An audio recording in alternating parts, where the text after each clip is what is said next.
Capral Libye, tiens ici. Camerounais, Camerounaises, mes très chers compatriotes, Stop. Tu es même au courant que cette formule a été interdite d'usage par le ministre de l'administration territoriale? nous avons demandé à voir le texte de loi qui attribue l'exclusivité de l'usage de la formule camerounaise, camerounais. Mes chers compatriotes, chefs de l'État, nous attendons en vain. Ah, donc tu le défies alors? Bon, bref, parlons de toi. Permettez-moi d'abord de vous remercier pour toutes vos marques de sympathie à mon endroit et à l'endroit du PCRN. Du PCRN, j'ai mal compris ou quoi? Tu es encore militant là-bas? Et pourquoi la sympathie en votre endroit? Suite aux persécutions inédites perpétrées par certains membres du gouvernement. Pas le gouvernement. Ah, je croyais que c'était la persécution de Kona Robert qui vous a foutu à la porte de son parti récemment. Je tiens à exprimer à mon nom propre et au nom des militants et sympathisants du PCRN nos remerciements aux magistrats du tribunal de première instance de Maroua qui ont rendu le 21 mai 2024 la décision ordonnant l'interdiction du congrès illégal convoqué les 25 et 26 mai 2024 à Maroua par certains membres du gouvernement sous le couvert de M. Kona Robert, militant exclu du parti, juste pour semer le désordre et la confusion. Capral, entendons-nous. Tu dis bien, c'est le gouvernement à travers Kona qui vous mène la vie dure. Et tu précises qu'il est exclu du parti. Donc ça veut dire que le propriétaire du parti a été exclu de son propre parti. À la Lucie, c'est la rue qui va trancher. Hein. Seule la justice, la police et l'armée pourront nous sauver et préserver la République. Ah, ok, d'accord. Et depuis, toi-même, tu fais quoi? Ça bouillonne de partout, mais on te voit seulement dans les voyages. États-Unis par-ci, France par-là. Beaucoup parmi ceux qui nous dirigent sont hostiles à l'arrivée des jeunes au pouvoir et surtout à l'idée de les voir occuper de hautes fonctions au sommet de l'État. Les jeunes, les jeunes, les jeunes. Ah, un peu comme au Sénégal.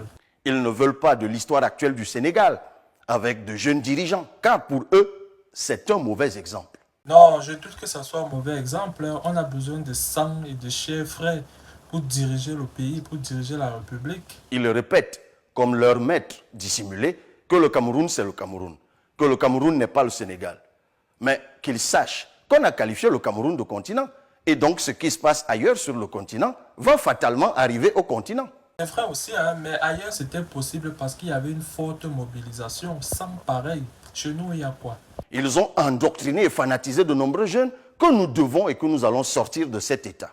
C'est ce qu'on dit tous depuis. Hein. Je tiens à vous rassurer que, même si je suis, moi, pour certains d'entre eux, une cible privilégiée qu'il faut à tout prix abattre pour montrer l'exemple et tuer l'espoir, cela ne m'empêche pas de discuter avec certains aînés et avec beaucoup de jeunes leaders de toutes les régions du Cameroun. Mais ces leaders-là sont où? C'est-les?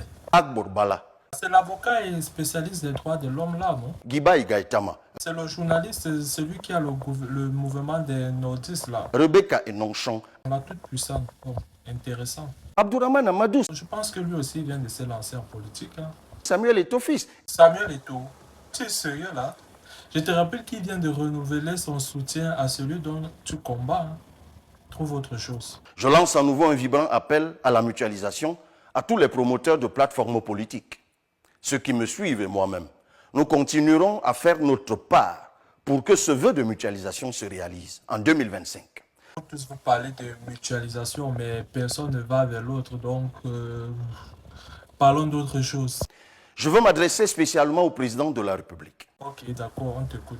Excellence, monsieur le chef de l'État, en toute sincérité, moi-même et ceux qui me suivent, nous trouvons malpoli, inopportun, improductif et inutile d'afficher à votre égard une attitude méprisante ou injurieuse. Bien au contraire, nous vous appelons à l'aide.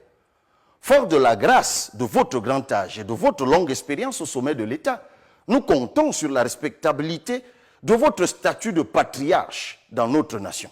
Pour que ce que vous avez bâti ne s'effondre pas. Vous avez le pouvoir de faire barrage à ceux qui abusent de votre confiance et du pouvoir que vous leur avez délégué. Va toi au but, s'il te plaît. Monsieur le Président de la République, avec tout le respect que je dois à votre personne et à l'autorité que vous incarnez, sachez que le Cameroun étouffe, le peuple souffre des excès de ceux qui prétendent agir en votre nom. Ok, donc en gros, le président est clean, mais c'est son entourage qui est sale. Bon, ok. Bref, un dernier mot aux Camerounais, nous on s'en va là. Inscrivez-vous massivement sur les listes électorales. Il ne reste que quelques jours et il faut en profiter tout au moins pour 2024. Nous sommes désormais maîtres de notre destin. Le Cameroun se fera avec chacun de nous ou ne se fera pas.